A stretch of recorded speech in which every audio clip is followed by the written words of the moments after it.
भोले बाबा ने पूछ लिया पार्वती, हाँ भाई पहले तुम कहीं जाती थी तो हमें अपने संग ले जाती थी, संग अगर ना लेके जाती तो बता के जाती थी, आज तो ना संग ही लेके जा रही ना बता के जा रही, कहाँ जा रही?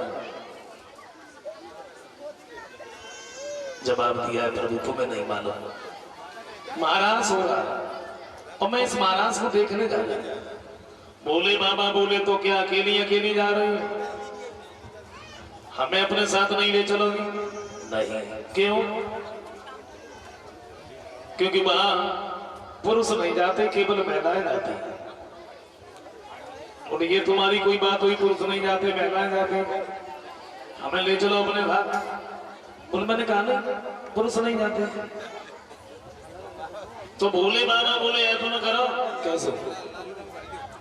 तुम्हारे पास में नई ना तो फटी पुरानी साड़ी हो, पहले साड़ी, साड़ी का क्या करोगे? बोले पहनी जाती हमें पहना लो। पार्वती बोली पागल हो गए क्या? अगर हमने तुम्हें साड़ी पहनाई हो ले जा, हाथ भरेगी तो गाड़ी खाली जा खा ले दे। तो भोले बाबा बोले कुछ भी करो लेकिन महाराज बोलते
कुछ भी करो लेकिन महाराज से मत दिखाओ।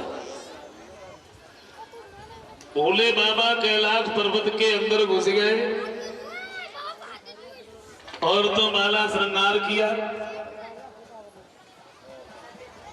साड़ी पहनी, लंबो से घूंघट निकालो, सामने खड़े हो गए। बोले अब क्या देख रही ठाड़ी ठाड़ी, चलो। पार्वती बोली प्रभु अगर किसी ने तुम्हें पहचान लिया तो भोले बाबा बोले तुम बैठो यहाँ और मैं चला पा। अब आगे आगे पार्वती जा रही, पीछे से भोले बाबा हाँ लंबो से घूमट मार जा रहे।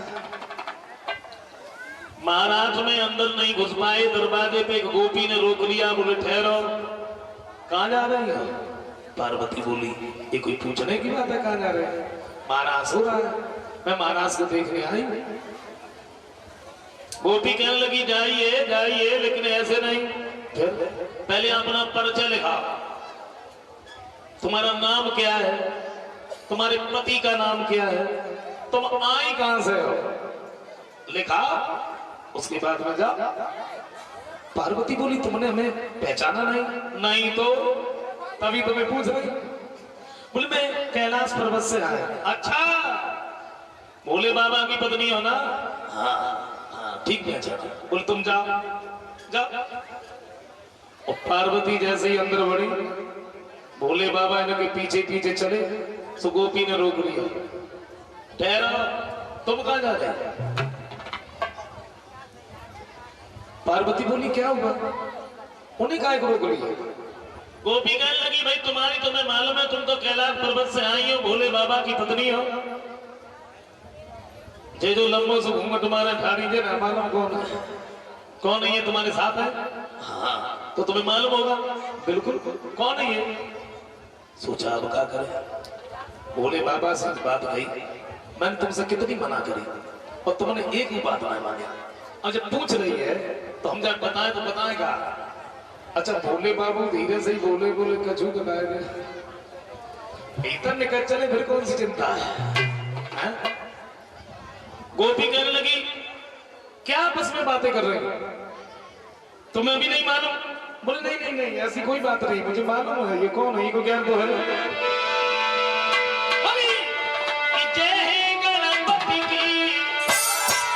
क्या मतलब? बोले हमारे लड़का जो गणेश है ना, कि तेरे बेटा की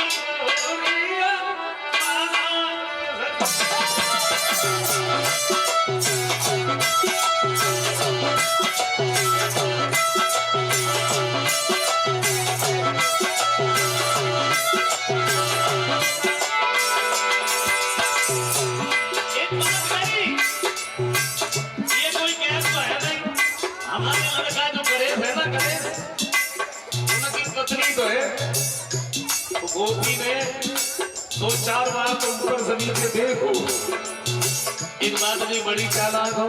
क्यों? बोले बहू तो अपन सब लंबी ढोड़ी है, शादी कब करेगी? बोले ज्यादा करना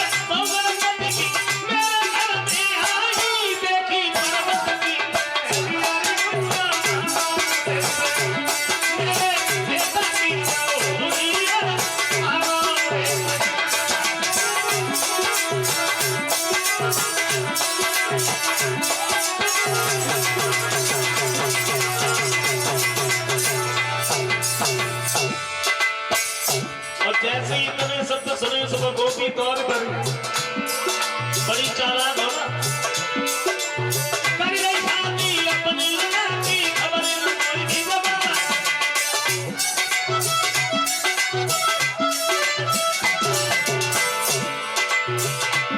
बोले तुम्हारे शादी कर गई, हमें बिल्कुल खबर ही नहीं करी, तुमने हमें कैलाश पर्वत में तो नहीं बुलाओ और तुम यहाँ तो आ ही गई, आएगी तो कैसे करो?